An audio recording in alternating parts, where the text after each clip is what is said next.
Cultural differences, individualism and collectivism.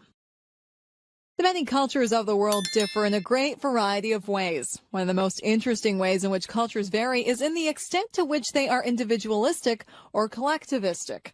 An individualist society and a collectivist society are different in many ways. In an individualistic culture, each person tends to think of himself or herself in terms of his or her own characteristics and preferences, the things that make the person unique or different from others. In a collectivistic culture, each person tends to think of himself or herself in terms of his or her social relationships and roles, the things that make the person a part of a larger group, such as an extended family or an ethnic group. Another difference between individualist and collectivist cultures involves the tendency to help others. In an individualist society, people feel some obligation to help persons who share some group identity, such as their distant relatives or persons from the same town, but this obligation is not nearly as strong as in collectivist cultures. On the other hand, people in collectivist cultures tend to feel very little inclination to help other people who do not belong to their groups, whereas people in individualist cultures are more often willing to help others even if they do not belong to the same group. Another difference between individualist and collectivist cultures involves the relationship between people and the groups to which they belong. In an individualist culture, people usually join or leave groups when it is in their personal interest to do so. In a collectivist culture, people usually stay with one group for a long time. For example, people in individualist societies are more willing to quit their job and take a new job at another company. People in collectivist societies usually prefer to stay with one company throughout their career. Similarly, people in individualist countries usually get married for reasons of personal choice and are more likely to get divorced. However, people in collectivist societies usually get married according to the wishes of their relatives and are less likely to get divorced. Western countries, such as those of Western Europe and North America, are usually considered to be very individualist. However, not all individualist countries are similar in every way. For example, the individualism of the United States is viewed as more competitive than that of socialist countries such as Sweden. In contrast to Western countries, the countries of most parts of Asia and Africa are usually considered to be very collectivist. Collectivist countries also differ from each other in many ways. The idea of individualism versus collectivism is an interesting way to understand some of the differences between cultures. By learning about ideas like this, one can better appreciate the customs of other peoples. North American Indians. The first people who lived in North America were the Indians. The name Indians is actually not very accurate, because the people are not from India. But when the first Europeans came to North America, they mistakenly believed that they had reached India, so they referred to the people as Indians. In different parts of North America, the Indians had very different cultures and very different ways of making a living. On the west coast of North America, many large rivers flow into the Pacific Ocean. In these rivers is an abundance of fish, such as salmon. The Indians in these areas obtained much of their food by fishing. They lived in settled villages and became experts in carving wood from the tall trees of the area. They carved large canoes for traveling on the rivers and oceans, and they also carved tall totem poles. Totem poles were carvings of various animal or human figures, and often the poles had a mythical or spiritual significance for the people who carved them. Many beautiful totem poles can be seen in cities such as Vancouver or Victoria, in the Canadian state of British Columbia, or Seattle in the American state of Washington. The Plains Indians lived in the central prairie of North America. The various nations of the plains lived by hunting large animals called buffalo or bison. Horses were brought to North America in the 16th century by the Spanish. The Indians who lived in the prairie areas had learned to become experts at riding horses, and on horseback they could hunt the giant herds of bison. They followed the buffalo from place to place. The Plains Indians lived in portable houses called teepees, which were made by sewing together buffalo skins and holding them in place with wooden poles. In the southwestern United States, some Indians lived by farming. In this dry area, the Indians raised several crops, such as corns, beans, and squash. Many of the Indians in these areas lived in large settlements where the houses were made from stone or dried mud. The people were experts at weaving, and they made clothing and blankets that had beautiful artistic designs. Near the eastern coast of North America, many Indians lived by a combination of farming and hunting. These people lived in fortified villages, some of which were inhabited for many years at a time. In some places, they built large earthworks that can still be seen today. In the forests of northern Canada, the Indians lived primarily by hunting, fishing, and gathering. Like the Indians of the prairie regions, they often moved from place to place in search of game animals to hunt. Today, the Indians of North America no longer live in their traditional ways. However, several Indian languages are still spoken by many thousands of people. Also, many Indians in the United States and Canada are very interested in maintaining the cultural traditions of their ancestors. Canadian universities. There are about 50 standing alone four-year degree granting universities in Canada. Unlike the higher education system in the United States, most of the universities in Canada are publicly funded institutions, although there are a few private institutions. These public universities are funded and regulated by the province to which they belong. In British Columbia, there are 4 publicly funded universities: University of British Columbia, Simon Fraser University, University of Victoria, and University of Northern British Columbia, and 1 private university, Trinity Western University. In Alberta, the 3 publicly funded universities are University of Alberta, University of Calgary, and University of Lethbridge. In Saskatchewan, the 2 publicly funded universities are University of Saskatchewan and University of Regina. Moving into Manitoba, there are 3 publicly funded universities in the province. They are University of Manitoba, University of Winnipeg, and Brandon University. Ontario is not only the most populated province in Canada, but also has the largest number of universities. It has 17 publicly funded universities. They are, from west to east and south to north, University of Windsor, University of Western Ontario, University of Guelph, University of Waterloo, Wilfrid Laurier University, McMaster University, Brock University, York University, University of Toronto, Ryerson University, Trent University, Queen's University, University of Ottawa, Carleton University, Laurentian University, Nipissing University, and Lakehead University. The province of Quebec has 7 publicly funded universities, with many of them having several branch campuses throughout the province. They are University of Montreal, University of Quebec, Laval University, Concordia University, McGill University, University of Sherbrooke, and Bishop's University. While French is the official language of instruction at most of these institutions, English is the official one at both Concordia University and McGill University. Canada's Atlantic provinces have the rest of the 50 universities in Canada. They are University of New Brunswick and University of Moncton in the province of New Brunswick, Acadia University, Dalhousie University, Mount Allison University, Mount St. Vincent University, St. Mary's University, and Nova Scotia Agricultural College in the province of Nova Scotia, University of Prince Edward Island in the province of Prince Edward Island, and University of Newfoundland in the province of Newfoundland and Labrador. My name's Khalida. I'm a doctor in a busy hospital in London. My job is quite stressful because I work in the accident and emergency unit. Our hospital is the only one in the area with an A&E, so all the urgent cases come to us. Mostly we see people who have been in car crashes or had an accident at home. When people arrive at the unit, I have to see them first. I examine them to find out what's wrong and make sure we give them the right treatment.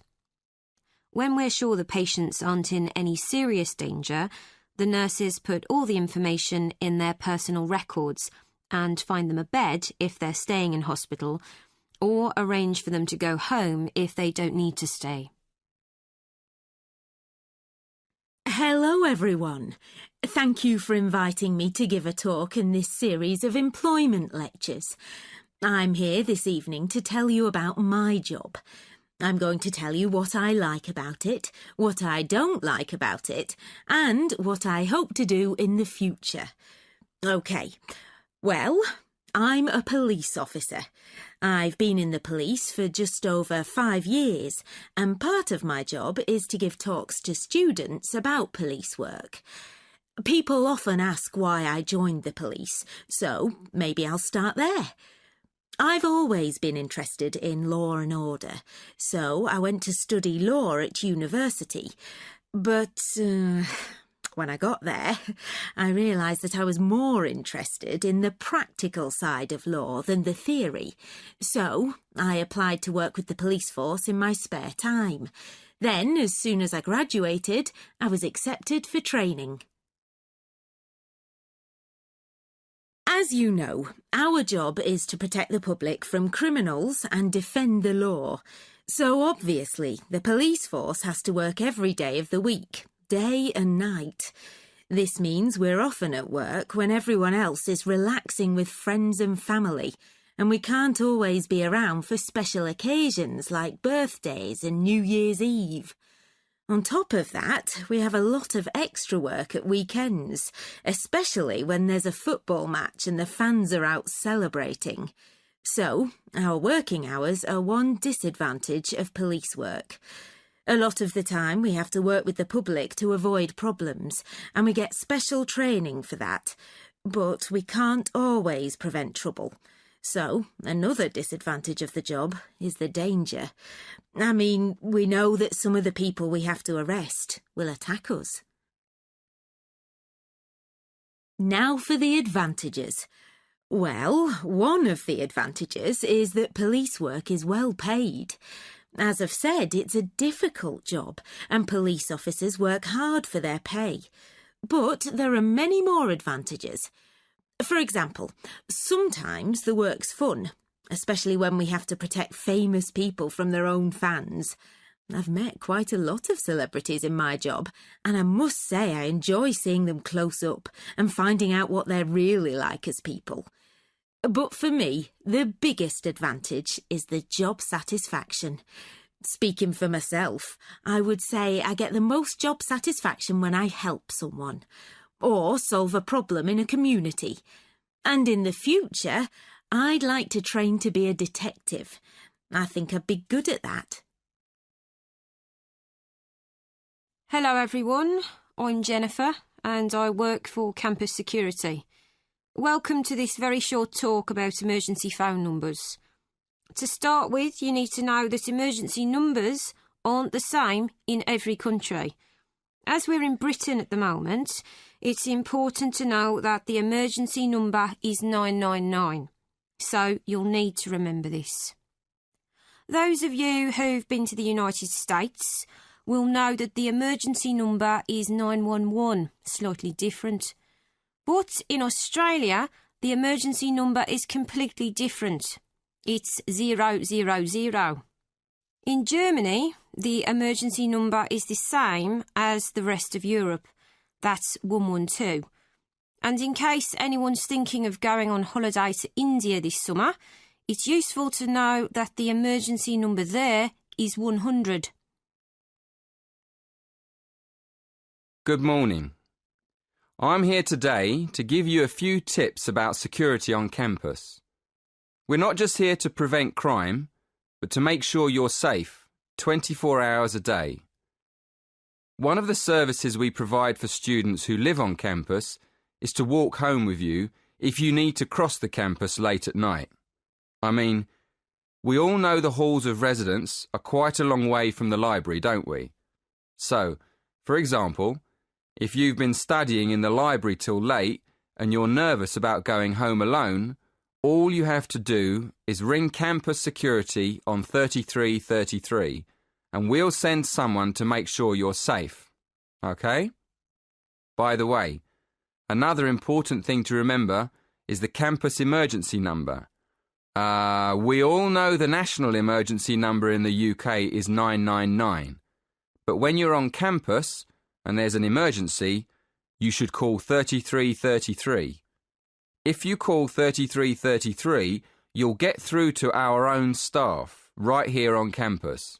They can react quickly and get to you faster than national services. Good morning. Thank you for inviting me to talk to you today. I like speaking to students, especially when there's a chance of making their lives a bit safer. Just to start, does anyone know what the most common crime is? No? Well, theft is the most common crime in the UK. There are various kinds of theft. For instance, robbery. When a thief takes something away from someone personally, like when you're walking in the street and someone grabs your handbag or your mobile and runs away, that's robbery. Another form of theft is burglary, when a thief breaks into your house and steals your property. OK, now I'd like to go on to talk about safety on holiday. You probably know that when you're on holiday abroad, you're in much more danger of being robbed. This is because you probably don't know the country very well. For example, you might not realise that you're in a dangerous area. One of the things you can do to protect yourself is to keep your passport and money in the safe in the hotel. You can always go back and get them if you need them. Another thing you can do is take an old mobile with you on holiday. These new smartphones are very popular with thieves all over the world. It's safer just to take an old one. When you start university, you'll probably find it's not all that easy to balance the time you spend on studying with the time you spend going out with your friends. In fact, one of the biggest problems you'll have is managing your time. Of course, it's perfectly understandable. I mean, in many cases, it's probably the first time you'll have lived away from home, so you'll have to do lots more things for yourself, like buying your own food, washing your clothes, and managing your own money. At the same time, there's no one there to tell you what time to come home at night, or what time to get up in the morning. On top of that, at university, you won't have as many hours of class as you did at school, and your tutors will expect you to study on your own a lot more. So you might feel you've got a lot of free time on your hands. So how do you deal with it? Well, to be honest, I don't think there's an easy answer, but I think it helps to go to all your classes, however tired you are. Print a copy of your timetable and put it on the wall in your bedroom. Actually, your university might even have a system for alerting you on your mobile when your lectures are. Apart from that, you could try not going out during the week and keeping your social life for the weekend. I'm not sure that's very easy, though. One thing I will say, though, is that at the end of the year, after your exams, you can really relax.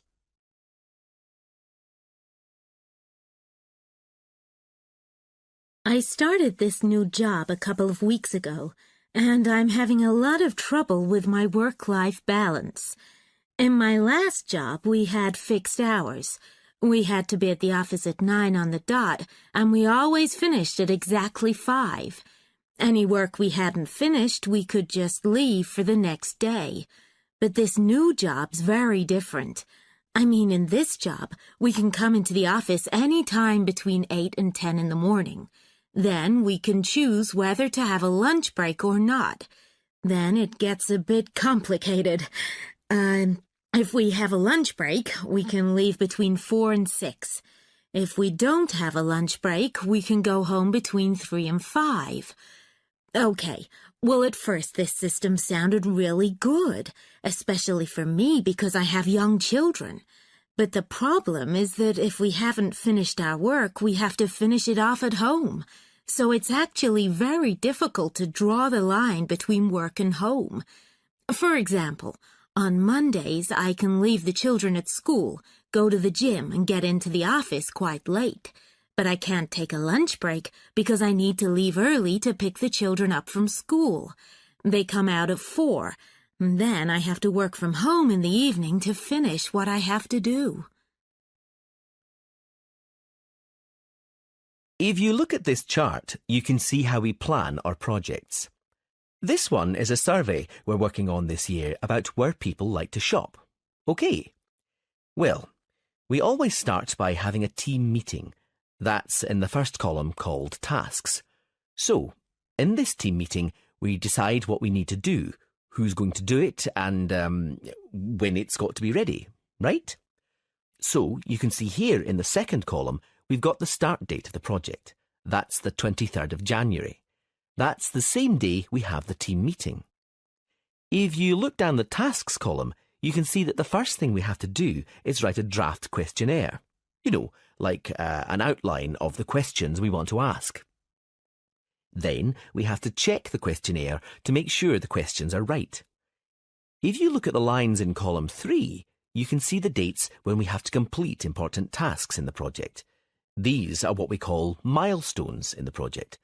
For example, when we've checked the questionnaire on the 25th of April, we'll have reached a milestone, and when we've completed the survey on the 30th of June, we'll have reached another milestone.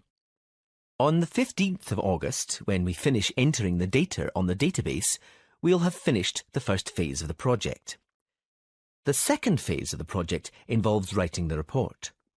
We'll be doing that between the 15th of August and the 15th of September, and that's the deadline for the project to be handed to the client. In our company, we believe that our employees are more productive, they work better if they're happy.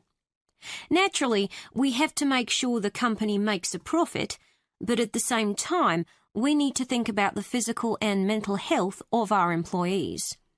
We do understand that they aren't just working machines, so we have a policy of helping them find a fair balance between their work and their private lives, what we call a work-life balance.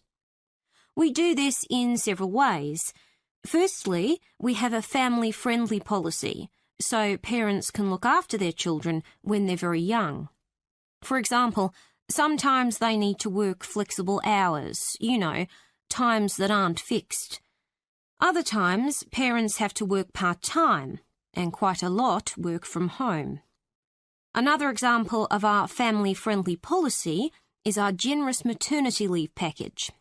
In our company, we allow women who've had a baby to take a whole year off work after the baby's born. And of course, while they're away, their jobs are protected. Because we want our employees to be happy, we carried out a survey recently to find out which working patterns are really most popular. In general, our staff prefer to work at the office. In fact, nearly half come in during regular office hours, from 9 to 5. Anyway, we also asked about part-time work, working from home, and another option, job sharing. Job sharing is a kind of part-time work where two people share the responsibilities for one full-time job. Anyway, we found that only 5% of our staff wanted to share a job, so it's not very popular on the whole. But when it comes to working part-time, we were surprised to find that 27% of our employees would actually prefer it. That's a very high number, really, over a quarter of the staff. And then it was interesting to see that quite a lot of our staff, 20% in fact, would like to work from home. I'd like to give you an example of the kind of person who benefits most from our family-friendly policy. Sally is one of our assistants in accounting who has 2 small children. Sally's husband travels abroad a lot, so she has to look after the children on her own most of the time. Both the children go to a nursery early in the morning. So we've agreed that Sally can come in at 8 o'clock after she leaves the children. At lunchtime, Sally's sister picks the children up from the nursery. But she has to go to work herself at 3 o'clock, so Sally leaves the office at 2 to collect the children from her sisters, and she makes up the extra time by finishing her work at home. I'm going to start this lecture by describing the structure of an offshore oil rig. Well, to be accurate, we should call it an oil platform. If you look at the diagram, you can see the top part of the platform floating on the surface of the water. The tall tower in the centre of the platform is called a derrick. That's D-E-R-R-I-C-K. The derrick is where the drilling machinery and lifting equipment is installed. OK? Now, if you look about halfway down the diagram on the right, you can see a helicopter. It's parked on the helicopter pad. Helicopters are used mostly to transport employees to and from the platform when they have free time. Now, if you look underneath that, at the very bottom of the platform, you can see one of the 4 support towers. These support the rest of the platform. These metal structures are usually attached to the seabed by long cables. Right. Now, the last part of the platform I'm going to describe is on the other side, just above the level of the water. It's a crane. That's spelt C-R-A-N-E. Cranes are used everywhere in construction, but this one is specialist equipment for lifting heavy spare parts at sea. In fact, apart from the derrick, you can see 3 cranes in the diagram. Some experts believe that if we knew how to control the power of the sea, we could generate enough electricity for the whole world. But, in this talk, I'm going to focus on the UK and our capacity for generating electricity from wave and tidal energy. I'm going to look at how many megawatts we generated before 2008 and how many we expect to produce in 2014. So, if you'd like to look at the chart, you'll see that before 2008, our capacity was only 1 megawatt. But in 2008, when oil prices rose, there was an increased interest in marine power, and our capacity grew quite dramatically to 4 megawatts. Now, you might have expected this figure to rise consistently over the years, but, in fact, it dropped again in 2009 to only 2 megawatts. This was because oil prices fell again, so there was less interest in developing alternative power sources. But nowadays, the cost of oil production is going up again, and there's been a renewed interest in marine power. As a consequence, capacity has increased steadily since 2009, reaching 18 megawatts in 2012. This trend is expected to continue in the near future, reaching a total capacity of 50 megawatts in 2013 and 60 megawatts in 2014. Good evening. My talk this evening will cover 3 main themes.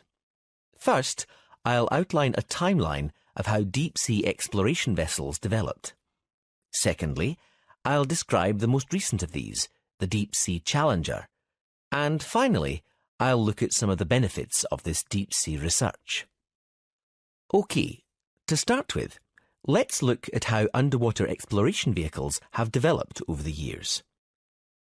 The first manned deep-sea exploration vessel was invented in the 1920s. It was called a bathysphere, better known as a diving bell. It was basically a round metal structure with windows with just enough room for 2 men to sit in. And it was lowered into the ocean on a cable. The first descent in the diving bell took place in 1930, and in 1934 it went down to a depth of nearly 1,000 metres, which was impressive for the time.